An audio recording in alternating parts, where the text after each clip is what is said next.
Kalau dari perspektif negara klasik, liberal klasik, negara itu busuk. Pemerintahan busuk. Selalu jahat. Karena itu pemerintahan selalu kecil. Fungsinya juga kecil. Itu kalau perspektif klasik. Sementara kalau perspektif modern, neoklasik, apalagi kalau kita bikin konkret menjadi welfare state, pemerintahan baik. Dan karena baik, itu terlihat pada strukturnya. Strukturnya menjadi besar. Presiden Amerika Serikat, pemerintahan pertama misalnya di Amerika Serikat itu kementeriannya cuma 3. Menteri Luar Negeri, Menteri Perang, Menteri Keuangan, Jaksa Agung, Ketua Mahkamah Agung. Tapi Ketua Mahkamah Agung kan bukan bagian dari pemerintah. Cuma 3. Ini berkembang lama sekali sampai nanti 1908, 1902 ketika Theodore Roosevelt jadi presiden, baru pemerintahan itu bertambah jadi 8. Menteri Perdagangan, Menteri Agraria, Menteri Dalam Negeri itu baru bertambah pada waktu Theodore Roosevelt itu jadi presiden. Begitu terus.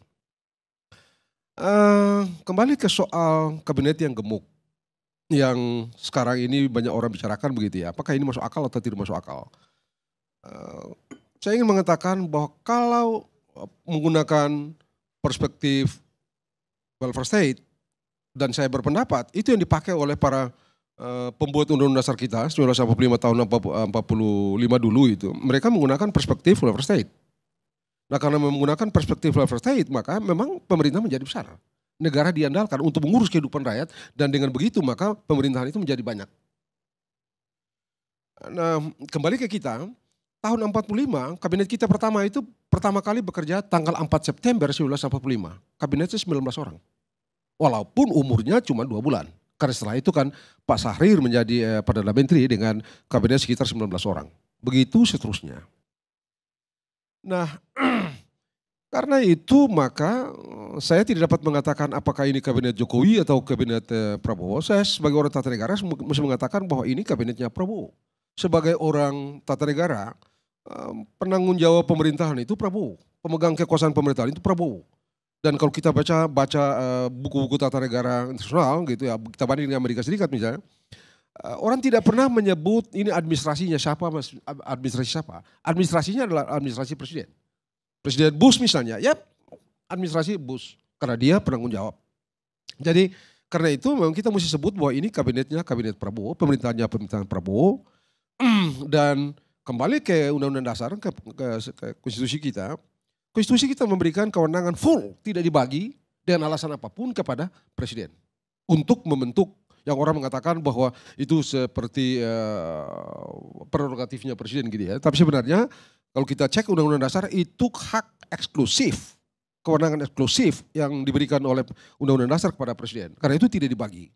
Perkara pelaksana itu konsep, perkara pelaksanaannya mendengar pertimbangan sana, pertimbangan sini, dengar sana, dengar sini, termasuk ke presiden sebelumnya, atau ketua-ketua partai, bahkan temannya, dan segala macam itu soal lain. Dan tampaknya itu tidak bisa dihindari.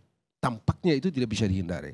Hanya senang atau tidak, suka atau tidak, secara konstitusi yang bertanggung jawab terhadap pemerintahan ini adalah Pak Prabowo, presiden. Suka atau tidak, senang atau tidak, dia bertanggung jawab. Nah itu yang pertama. Yang kedua, mengapa gemuk? Ya, mengapa mesti gemuk? Orang-orang yang belajar tata negara tahu. Tugas yang penting, tugas itu kecil, soal itu kecil, tetapi terlihat penting untuk kehidupan berbangsa dan bernegara, bahkan manajemen, maka dipecah. Kalau abang telusuri sejarah tata negara, di kita setelah Pak Harto baru dibikin itu, tetapi untuk pertama kalinya apa yang sekarang kita kenal dengan orang-orang tata negara atau apa yang disebut dengan executive agency itu untuk pertama kali dibicarakan adalah World Industry Board. Amerika masuk perang dunia kedua, masuk perang dunia pertama dan ada begitu banyak soal yang harus diurus mulai dari sepatu sampai dengan amunisi dan macam-macam, makan macam-macam. Maka dibikinlah satu badan yang spesifik mengurus itu. Itu yang disebut dengan World Industry Board. Dan dipegang oleh Bernard Baruch. Bernard Baruch memang orang yang ikut beri duit pada waktu kampanye Woodrow Wilson. Karena itu seringkali ini dibilang ya kabinet ya Kita paham apapun kita sebut, tapi dalam kenyataannya terkonfirmasi secara objektif bahwa Bernard Baruch adalah satu di antara beberapa orang yang memberikan sumbangan kepada Woodrow Wilson menjadi presiden. Dan karena itu, entah itu semacam politik pro quid pro quo atau tidak, tetapi kelak Bernard Baruch itu diangkat menjadi ketua dari World Industry Board itu untuk menangani urusan kecil, menyediakan kebutuhan-kebutuhan Amerika untuk masuk dalam perang senjata, makan, macam-macam semua di situ. Macam-macam di situ. Dan kalau kita telusuri betul faktanya, kita menemukan kenyataan bahwa Bernard Baruch tidak serta-merta jadi di situ, tapi kayak dia bergerak melingkar. Badan kecil-kecil, dia pimpin ini, baru masuk ke situ. Jadi lalu yang paling gila setelah setelah dunia memasuki resesi ekonomi Great Depression 1929 sampai 1932 itu, kan itu berantakan tuh. Nah, berantakan itu dan presiden adalah Franklin Delano Roosevelt. Disitulah dia bikin berbagai macam apa yang disebut yang kita kenal di sini dengan lembaga, kalau kita dulu lembaga pemerintah non departemen apalah itu namanya itu. Nah, yang kayak gitu itu urusan rumah, urusan kesehatan, urusan cari pekerjaan orang tua dan macam-macam dibikin itu board itu. Memang kalau kita cek betul itu dirancang oleh apa yang mereka sebut dengan brain trust-nya Franklin Delano Roosevelt. Orang-orang pintar yang berada di lingkungan presiden itu yang begini loh. Dan di atas itu semua termasuk di Prof. Ikrar pasti paham, pernah dengar nama Keynes, Maynard Keynes. Keynes itu kan yang termasuk memberikan sumbangan pikiran terhadap orang-orang yang dari brain trust ini untuk menciptakan lembaga-lembaga kecil-kecil untuk mengurus hal-hal yang kecil-kecil tetapi penting. Dan dengan keberhasilan beliau mengurus soal-soal yang kecil-kecil itu, beri makan, beri sekolah, beri pekerjaan dan apa yang kelak kita kenal dengan social safety net itu, maka Roosevelt itu menjadi presiden 4 kali. Mengapa? Karena begitu ditanya kepada orang, kenapa kok orang ini sudah lumpuh tapi kok Anda terus memilih dia? Orang-orang itu bilang apa? Orang dia kasih kita makan, orang dia kasih kita pekerjaan, orang dia kasih urus kesehatan, orang urus kita macam-macam gitu ya. Nah, jadi itu landasan kenapa pemerintah itu menjadi begitu besar.